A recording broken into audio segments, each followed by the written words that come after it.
que pasa por un cambio de modelo productivo, pasa por un cambio de modelo distributivo. Eso es indiscutible. No se puede repartir lo que se produce si no se hace de una manera diferente a la que se hace actualmente.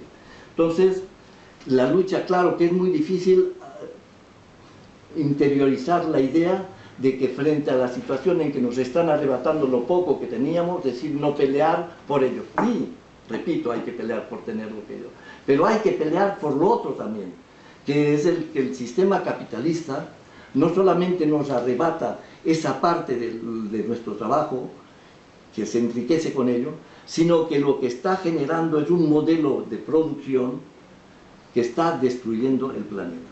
Y eso es un hecho que hace quizá un siglo era un sueño. Quizás eran muy pocos que pensaban que eso podía llegar un día. Hoy en día, aunque no tengamos realmente la seguridad de que eso va a pasar, porque nada puede preverse de una manera categórica, pero sin embargo, creo que todos estáis convencidos, no solamente porque sufrimos, estáis viendo las catástrofes ecológicas que se están produciendo en el mundo, la manera en que se está destruyendo los mares, etcétera, etcétera. Hay una infinidad de hechos que están sucediendo hoy en día y desde hace años ya, y que cada vez se aceleran más, que quiere decir que el mundo lo estamos haciendo imposible de vivir para los seres humanos. Y eso hoy en día no son solamente los trabajadores, y los trabajadores que tienen conciencia, es la mayor parte de la gente que ya se entera, que sabe, porque hay información que circula, y porque hay muchas gentes en el mundo que hoy en día están movilizadas y que luchan contra este sistema, no solamente porque era injusto, sino porque es depredador, repito. Entonces, me parece que son esas dos lecciones fundamentales que se pueden sacar de todas esas luchas, de todo ese periodo que ha vivido la humanidad. Y, por supuesto, eso no puede ir solo. Hay algo que explica el por qué eso ha sido posible. ¿Por qué ha sido posible? ¿Por qué fue posible que siendo los trabajadores, unos dicen que somos el 99% y que los que nos explotan son solamente el 1%, quizá un poco menos, quizá un poco más, no importa, pero no cabe duda que los trabajadores, los explotados y los dominados somos una inmensa mayoría, y que los que nos dominan y nos explotan son una minoría. Y sin embargo son ellos que mandan, son ellos que deciden por nosotros. ¿Por qué? ¿Por qué ha sucedido eso? Pues yo también creo que una de las lecciones que se puede sacar de esos 50 años, pese a que ya desde el 1500 y pico, 1549 creo que fue, que se editó un filósofo francés, Lavoisier, no sé si os dice algo a vosotros, pero escribió un libro que se llamaba El discurso de la servidumbre voluntaria, es decir, el hecho de que siendo más los que obedecemos y siendo pocos los que mandan, ¿por qué les obedecemos? Y entonces, desde entonces ya ha habido muchas explicaciones a ese fenómeno. Y el fenómeno lo hemos visto con el capitalismo de una manera más evidente. Marx, Bakunin y todos los que estuvieron en la Primera Internacional ya lo dijeron, por supuesto, que lo que mantenía el poder de la clase, de la burguesía, de la clase capitalista, era que había logrado meter en la mente de los trabajadores el deseo de colaborar con los que les explotaban, es decir, de aceptar el trabajo, de aceptar la explotación. Y ese deseo de aceptar la explotación, el hecho de pedir que sea el otro el que te dé el trabajo y no de generarlo tú mismo, eso es un trabajo no solamente que se produce por milagro, no porque los capitalistas son muy inteligentes, sino porque se han dado todos los medios, históricamente viene de muy lejos ya, para inculcar en los dominados la necesidad de obedecer. El que es más ventajoso obedecer que tomar, que asumir la responsabilidad. Y claro, cuando eso no funciona, no han dudado, y lo tenéis en la historia un montón de experiencias que demuestran que cuando aquí en España, si pasáis un poco la historia, veréis las represiones terribles que ha habido, las dictaduras que ha habido, cuando el trabajador se ha querido insumir de la manera que lo han aplastado. Es decir, pero pese a todo, ellos han utilizado todos los medios, y hoy en día tienen la televisión, tienen todos los medios de difusión a su disposición, para inocularle a la mente al trabajador la idea de que este sistema, aunque sea injusto, es el que puede darle riqueza, posibilidad de enriquecerse, y además él es el que no hay otro, Han conseguido que la mayor parte de la clase trabajadora piensen que el capitalismo es un medio que le puede servir para poder sobrevivir bien.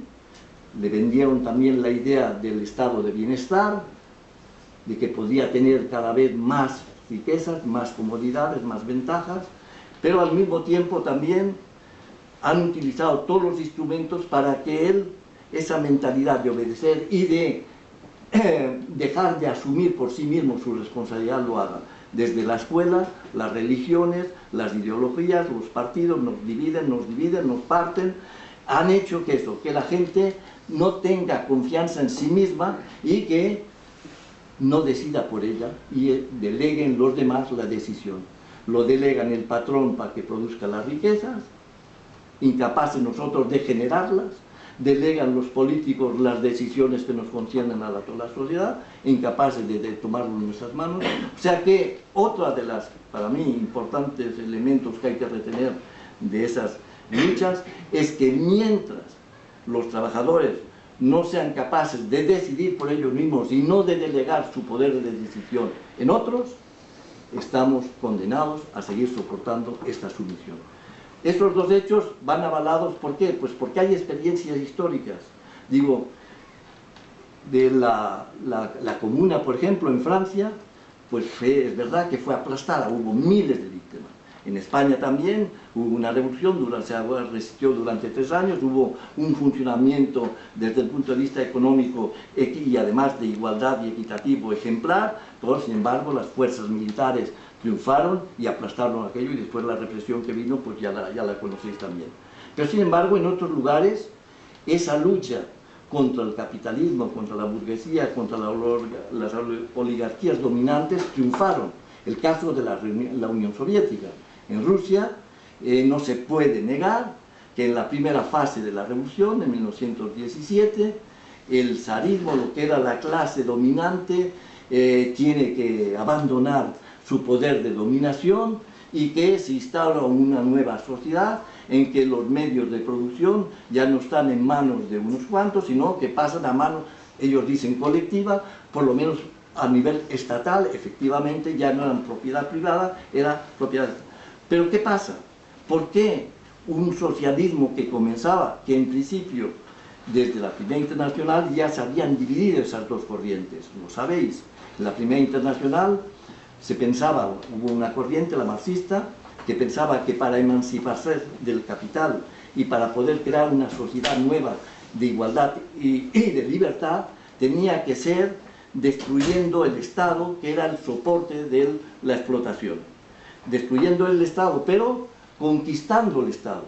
Es decir, apoderándose del Estado que estaba en manos de la burguesía, la clase trabajadora tenía que apoderarse de ese Estado y, por supuesto, una vez que ese Estado estuviera en sus manos, la propiedad que sería del Estado era una propiedad de todos los trabajadores.